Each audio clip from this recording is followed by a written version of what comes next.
സ്വന്തമായിട്ടൊരു ബ്രാൻഡ് തുടങ്ങണം, നല്ലൊരു ബിസിനസ് ആരംഭിക്കണം. ഏതൊരാൾ എടുത്തു നോക്കി ഒരു സാധാരണക്കാരനോട് ചോദിച്ചു കഴിഞ്ഞാൽ അവരുടെ ഒരു ആഗ്രഹമായിരിക്കും ഒരു ഓൺ ബ്രാൻഡ് അല്ലെങ്കിൽ സ്വന്തമായിട്ടൊരു ബിസിനസ് എന്നുള്ള കാര്യം. എന്നാൽ ഇന്ന് മാർക്കറ്റിൽ നിങ്ങൾ കാണുന്ന പല സൂപ്പർ ഹിറ്റ് ആയിട്ടുള്ള ബ്രാൻഡുകൾക്കും സ്വന്തമായിട്ടൊരു ഫാക്ടറി പോലും ഇല്ലെന്ന് പറഞ്ഞു കഴിഞ്ഞാൽ നിങ്ങൾ പലരും വിശ്വസിക്കില്ല. പക്ഷെ സത്യം അതാണ്. നമ്മൾ ഈ ആമസോണിൽ നിന്ന് നല്ല റേറ്റിംഗ് ഉള്ള 5 സ്റ്റാർ റേറ്റിംഗും 4.5 സ്റ്റാർ റേറ്റിംഗും ഒക്കെ ഉള്ള ബ്രാൻഡാണെന്ന് നമ്മൾ വിചാരിക്കുന്ന പല സാധനങ്ങളും സ്വന്തമായിട്ട് വെയർ ഹൗസ് പോലും ഇല്ലാത്ത പല ബ്രാൻഡുകളും ഉണ്ട്. നിങ്ങൾക്ക് സ്വന്തമായിട്ടൊരു മാനുഫാക്ചറിംഗ് യൂണിറ്റ് ഇല്ലാതെ മറ്റൊരാൾ ഉണ്ടാക്കുന്ന മികച്ച ക്വാളിറ്റിയിലുള്ള പ്രോഡക്ട്സ് നിങ്ങളുടെ ബ്രാൻഡിന്റെ പേരും ലോഗോയും വെച്ചിട്ട് കോടികൾ വിറ്റ് വരെ ഉണ്ടാക്കാൻ സാധിക്കുന്ന ഒരു അടിപൊളി ബിസിനസ് സ്ട്രാറ്റജിയാണിത്. ഇതിന്റെ A to Z കാര്യങ്ങൾ, ഇതിന്റെ കോൺസെപ്റ്റ്, പ്രോസസ്, ഇതിലുള്ള റിസ്കുകൾ, ലീഗൽ സൈറ്റ്സ്, എങ്ങനെ സ്റ്റാർട്ട് ചെയ്യണം, അപ്പൊ അതിനെപ്പറ്റിയാണ് ഇന്നത്തെ ഈ വീഡിയോയിൽ വളരെ ഡീറ്റെയിൽ ആയിട്ട് നമ്മൾ നോക്കാൻ പോകുന്നത്. സോ വീഡിയോ ഇഷ്ടമാണെങ്കിൽ തീർച്ചയായും വീഡിയോ ലൈക്ക് ചെയ്യാൻ, ചാനൽ സബ്സ്ക്രൈബ് ചെയ്ത് ബെൽ ബട്ടൺ എനേബിൾ ചെയ്ത് വെക്കുക. Without further delay let's get in the video. I am Adil Hussain. Welcome to my channel.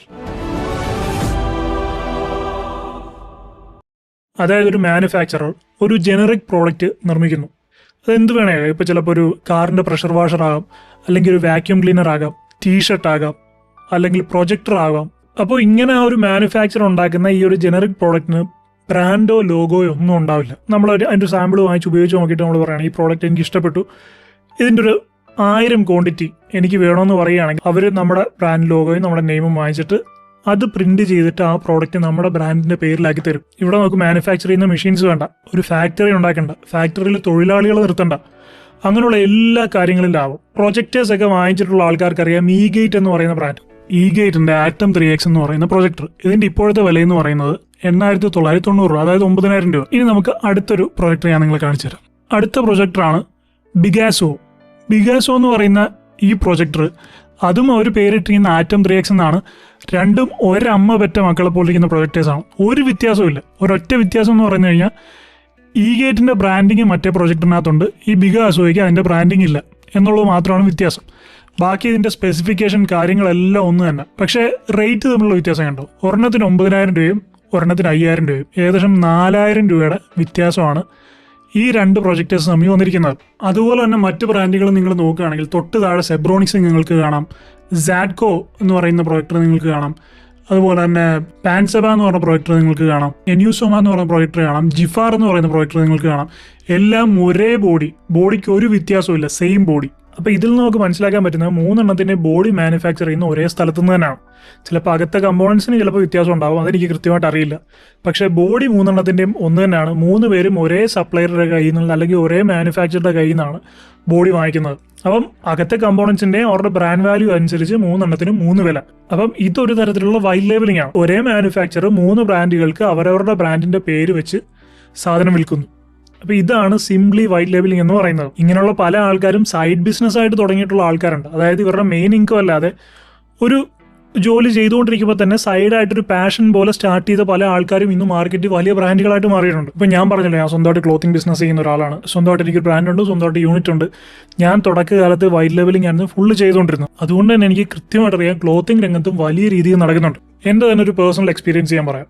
ഞാൻ ഈ ക്ലോത്തിങ് ബിസിനസ്സൊക്കെ തുടങ്ങി അത്യാവശ്യം നല്ലൊരു രീതിയിൽ മൂവ്മെൻ്റ് ഒക്കെ തുടങ്ങി ഞാൻ കുറച്ച് പ്രീമിയം ടൈപ്പ് മെറ്റീരിയൽസ് കിട്ടുമെന്ന് നോക്കി, അതായത് കുറച്ച് പ്രീമിയം ടൈപ്പ് ടീഷർട്ട്സ് അങ്ങനെ നോക്കി വന്നപ്പോൾ ഒരു മാനുഫാക്ചറിനെ ഞാൻ പരിചയപ്പെട്ടു. അപ്പോൾ അവിടെ നിന്ന് പറയുന്ന പ്രീമിയം ക്വാളിറ്റി ടീഷർട്ട്സ് ആണ്, അത്യാവശ്യം നല്ല ക്വാളിറ്റിയാണ്. അവരെനിക്ക് ഏകദേശം എല്ലാ മാനുഫാക്ചറിങ് പരിപാടിയെല്ലാം കഴിഞ്ഞൊരു 350 രൂപ 400 രൂപയ്ക്കുള്ളിൽ എനിക്ക് സാധനം തരും.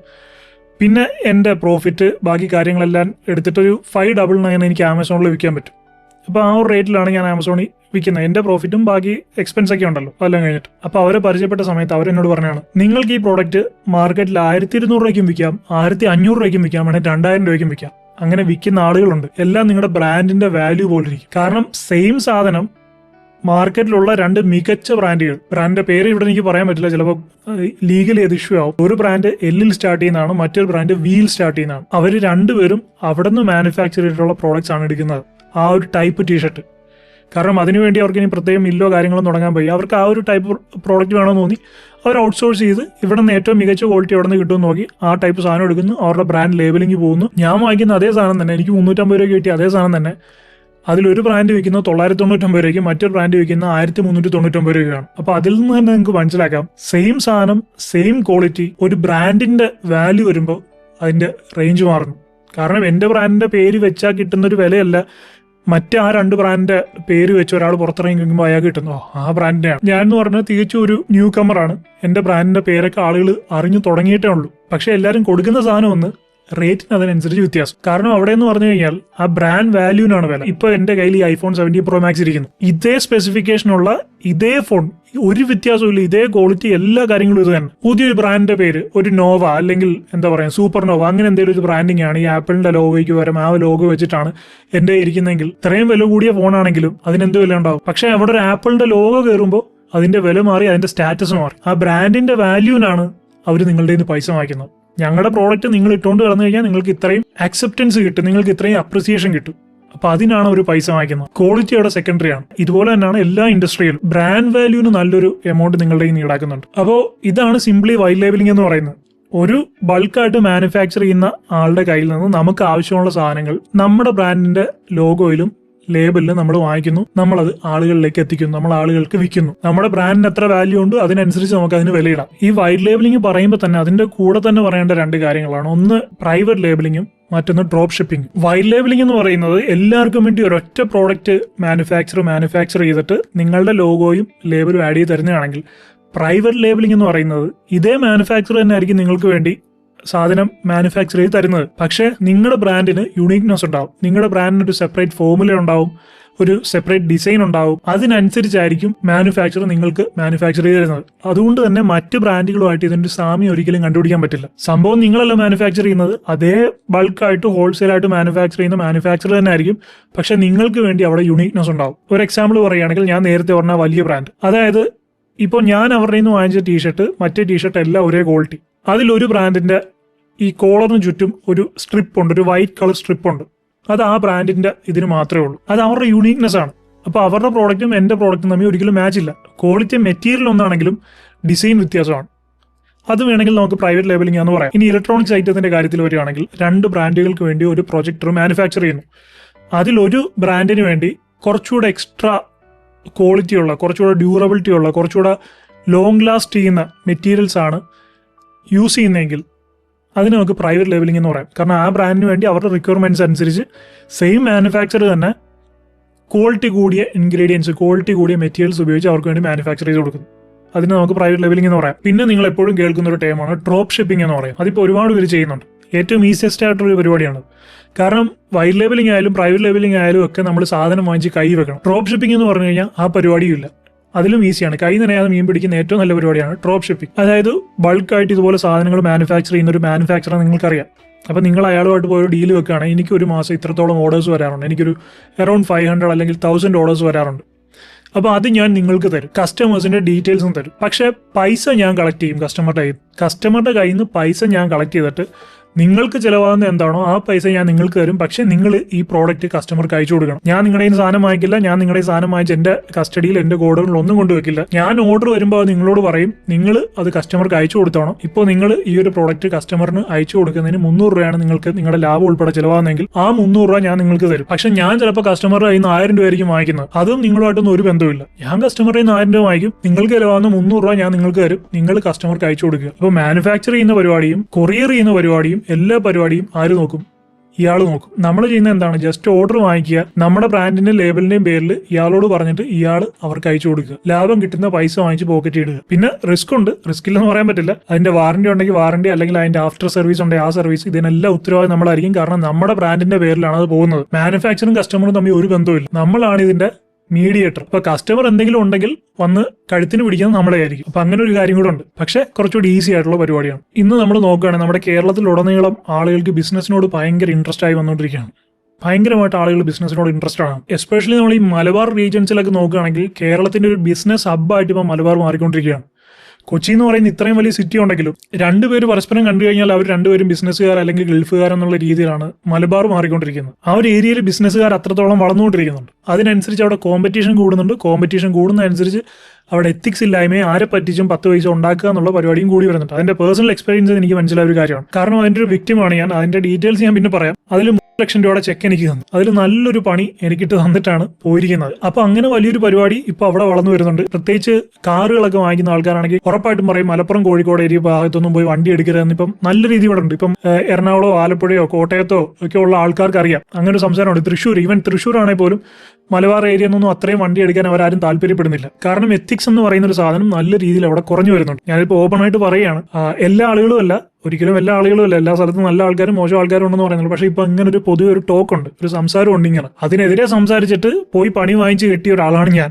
അതുകൊണ്ടാണ് ഞാൻ പറയുന്നത്, നല്ലൊരു പണി എനിക്കിട്ട് തന്നിട്ടാണ് പോയിരിക്കുന്നത്. അത് എന്തായാലും ഞാൻ ലീഗലി മൂവ് ചെയ്യും. അത് കാര്യങ്ങൾ എന്തായാലും ഞാൻ ഡീൽ ചെയ്യും.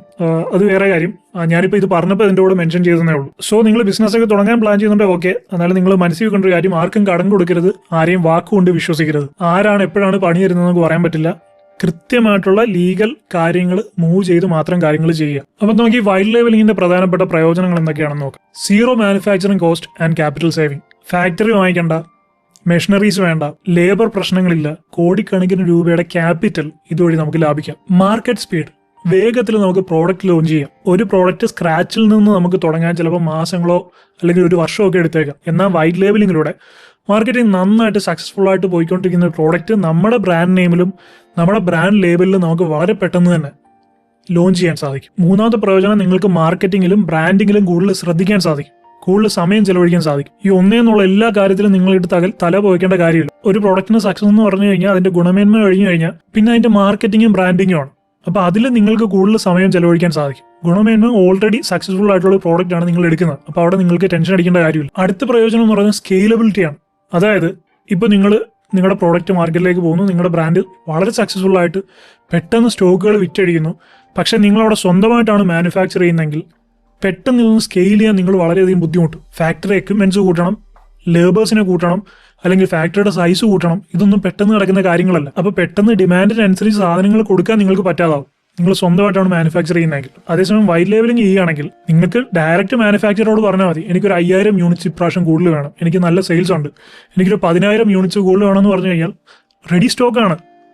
അത് ഉണ്ടാക്കിയെടുക്കുന്ന ഒരു സമയം മാത്രമേ ഉള്ളൂ. അവിടെ സ്കെയിലബിലിറ്റി എന്ന് പറയുന്ന ഒരു കാര്യത്തിന്റെ ഇഷ്യൂ വരുന്നില്ല. പെട്ടെന്ന് നിങ്ങളുടെ ബിസിനസ് ഗ്രോ ചെയ്യിപ്പിച്ച് അടുത്ത ലെവലിലേക്ക് കൊണ്ടുപോകാൻ സാധിക്കും. പിന്നെ ഗുണങ്ങളുള്ള പോലെ തന്നെ ചെറിയ ചെറിയ ദോഷങ്ങളും ഉണ്ട്. കാരണം ഡിഫറൻസിയേഷൻ ഇല്ലാത്തൊരു അവസ്ഥ വരുന്നുണ്ട്. കാരണം ഞാൻ തന്നെ ഇപ്പം 3 പ്രോഡക്ട്സ് നിങ്ങളെ കണ്ടുപിടിച്ച് കാണിച്ചില്ലേ, അതുപോലെ തന്നെ ഒന്ന് നോക്കിക്കഴിഞ്ഞാൽ ചില ആൾക്കാർക്ക് മനസ്സിലാവും ഈ പല പ്രോഡക്ട്സും ഒന്ന് തന്നെയാണെന്നുള്ള കാര്യം. അങ്ങനെ ഡിഫറൻസിയേഷന്റെ ചെറിയ പ്രശ്നങ്ങളുണ്ട്. പക്ഷെ എന്നാലും ഇപ്പൊ ഇതിൽ നിന്നൊരു പ്രൊജക്ടർ വാങ്ങിക്കാൻ പറഞ്ഞാൽ ഞാൻ ഈ ഗേറ്റ് വാങ്ങിക്കും. കാരണം എന്താണ്, അതിന്റെ ക്രെഡിബിലിറ്റി, ആ ബ്രാൻഡ് നമുക്ക് നല്ല പ്രോഡക്ട്സ് തരും എന്നുള്ളൊരു വിശ്വാസ്യത, അതുപോലെ തന്നെ ആഫ്റ്റർ സർവീസ് നല്ല ഉണ്ടെന്നുള്ളൊരു ആ ഒരു വിശ്വാസം.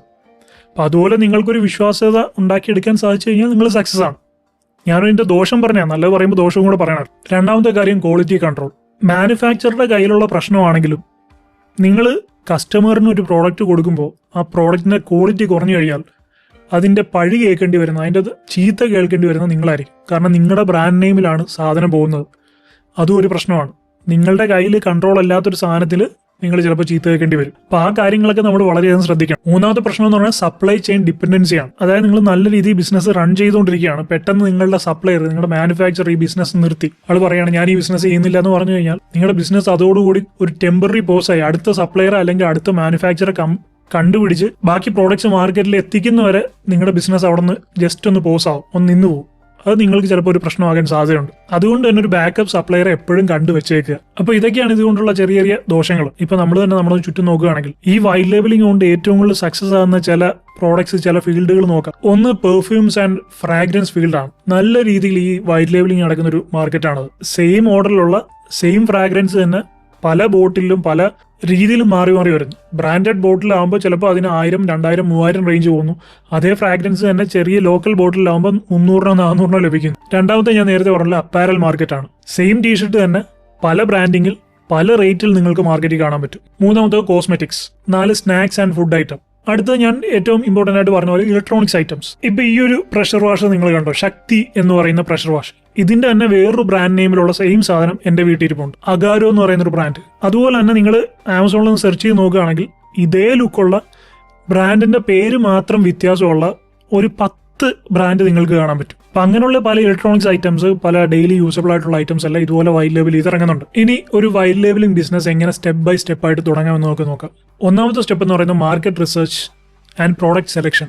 ആളുകൾക്ക് ഏറ്റവും ആവശ്യമുള്ളതും ഏറ്റവും ഡിമാൻഡ് ഉള്ളതും എന്നാൽ ഷിപ്പിങ്ങിന് ഏറ്റവും ഈസി ആയിട്ടുള്ളതുമായിട്ടുള്ള പ്രോഡക്ട്സ് തിരഞ്ഞെടുക്കുക. രണ്ടാമത്തെ സ്റ്റെപ്പ് എന്ന് പറയുന്നത് റിലയബിൾ ആയിട്ടുള്ള ഒരു മാനുഫാക്ചറിനെ കണ്ടുപിടിക്കുക. അതായത് ഓരോ പ്രോഡക്ട്സിനും അതിന്റെ വലിയ സ്കെയിലിൽ മാനുഫാക്ചർ ചെയ്യുന്ന ഒരു സ്ഥലങ്ങൾ തന്നെ ഉണ്ട്. ഇപ്പം ക്ലോത്തിങ് ആണെങ്കിൽ നമുക്ക് കേരളത്തിന് ഏറ്റവും അടുത്തുള്ള സ്ഥലം എന്ന് പറഞ്ഞാൽ തിരുപ്പൂരാണ്. അത് ക്ലോത്തിങ് ഹബ്ബാണ്, ക്ലോത്തിങ് മാനുഫാക്ചറിങ് ഹബ്ബാണ് തിരുപ്പൂർ. ഒരു 1000 മാനുഫാക്ചറേഴ്സ് എങ്കിലും അവിടെ കാണും. അവിടെ തന്നെ കോമ്പറ്റീഷൻ കൂടുതലായതുകൊണ്ട് ഏറ്റവും ചീപ്പായിട്ട് നമുക്ക് ബാർഗെയിൻ ചെയ്തെടുക്കാനും സാധിക്കും. അതുപോലെ തന്നെ ഇലക്ട്രോണിക്സ് ഒക്കെ ആണെങ്കിൽ നിങ്ങൾക്ക് അലിബാബ പോലുള്ള സൈറ്റ്സ് ഇപ്പോൾ യൂസ് ചെയ്യാം. ചൈനയിൽ നിന്ന് ഡയറക്റ്റ് ഇമ്പോർട്ട് ചെയ്യാം. അല്ലെങ്കിൽ ഇന്ത്യ മാർട്ട് പോലുള്ള സൈറ്റ്സ് നിങ്ങൾക്ക് യൂസ് ചെയ്യാം.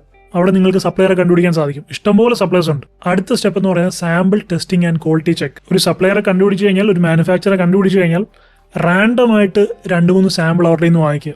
എന്നിട്ട് ഈ 3 സാമ്പിളും ഒരേ ക്വാളിറ്റി ആണോ എന്ന് ചെക്ക് ചെയ്ത് നോക്കുക. അങ്ങനെ സാമ്പിൾ നിങ്ങൾ സെൽഫായിട്ട് കുറച്ചുനാൾ ഉപയോഗിച്ച് നോക്കി അതിന്റെ ക്വാളിറ്റി ഉറപ്പ് വരുത്തിയതിന് ശേഷം മാത്രം കുറച്ചുകൂടി ഒരു ചെറിയ ക്വാണ്ടിറ്റി, ഒറ്റയടിക്ക് വലിയ ക്വാണ്ടിറ്റി ഒന്നും ഓർഡർ ചെയ്യരുത്. ഒരു 100 ക്വാണ്ടിറ്റി, മിനിമം ക്വാണ്ടിറ്റി ഒരു 100 എണ്ണം കിട്ടുമെന്ന് നോക്കുക. എന്നിട്ട് ആ 100 എണ്ണം ഓർഡർ ചെയ്യുക. അതിനുശേഷം പതുക്കെ സ്കെയിൽ ചെയ്ത് 500, 1000 എന്നുള്ള റേഞ്ചിലേക്ക് പോവുക. എപ്പോഴും ചെറുതിൽ നിന്ന് തുടങ്ങുന്നതാണ് സക്സസ് ആകുന്നതെന്ന് പറയുന്നത്.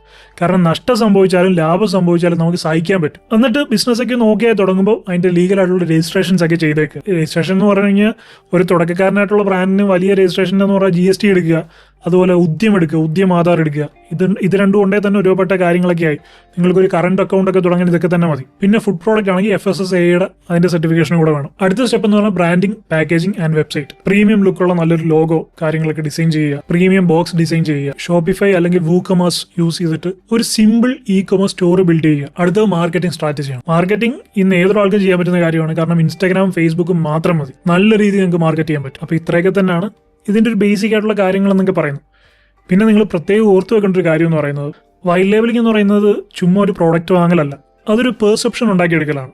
ഫാക്ടറിയിൽ നിന്ന് വരുന്ന അതേ പ്രോഡക്റ്റിന് കസ്റ്റമർ ഇരട്ടി വില നൽകണമെങ്കിൽ നിങ്ങളുടെ പാക്കേജിങ്ങും ബ്രാൻഡ് വാല്യൂവും കസ്റ്റമർ എക്സ്പീരിയൻസും അത്രയും ഹൈ ക്ലാസ് ആയിരിക്കണം. ചെറിയ ഇൻവെസ്റ്റ്മെന്റിൽ ഒരു സാമ്പിൾ പ്രോഡക്റ്റ് ലോഞ്ച് ചെയ്ത് മാർക്കറ്റിൽ ഒന്ന് ടെസ്റ്റ് ചെയ്ത് നോക്കുക. എന്നിട്ട് മാത്രം വലിയ രീതിയിൽ സ്കെയിൽ ചെയ്യുക. അപ്പോൾ ഇത്രയൊക്കെ തന്നെ ചെയ്യുമ്പോൾ നിങ്ങൾക്ക് സിമ്പിൾ ആയിട്ട് ഒരു പ്രോഡക്റ്റ് ലോഞ്ച് ചെയ്യാൻ സാധിക്കും. എന്നിട്ട് നിങ്ങളുടെ ഒരു ലോജിക് അനുസരിച്ച് അതിനെ വളർത്തിക്കൊണ്ടുവരാൻ സാധിക്കും. അപ്പോൾ എന്താണ് വൈറ്റ് ലേബലിംഗ്, എങ്ങനെ സ്വന്തമായിട്ട് ഒരു ബ്രാൻഡ് ഓപ്പൺ ചെയ്യാം അല്ലെങ്കിൽ ഒരു ബിസിനസ് റൺ ചെയ്യാം എന്നൊക്കെ നിങ്ങൾക്കൊരു ഐഡിയ ഇപ്പോൾ കിട്ടിക്കാണെന്ന് ഞാൻ പ്രതീക്ഷിക്കുന്നു. അത് നിങ്ങൾക്കൊന്ന് മനസ്സിലാക്കി തരിക, ഇങ്ങനെയുള്ള ടേംസ് ഒക്കെ നിങ്ങളൊന്ന് പരിചയപ്പെടുത്തുക എന്നുള്ളതാണ് നമ്മുടെ ഇന്നത്തെ വീഡിയോയുടെ ഉദ്ദേശം. അത് ക്ലിയർ ആയി കാണുമെന്ന് ഞാൻ പ്രതീക്ഷിക്കുന്നു. I hope you find this video helpful. If you like this video, please like, share, subscribe and please don't forget to enable the bell button. I'll see you in my next video. I'm Adil Hussain, signing off.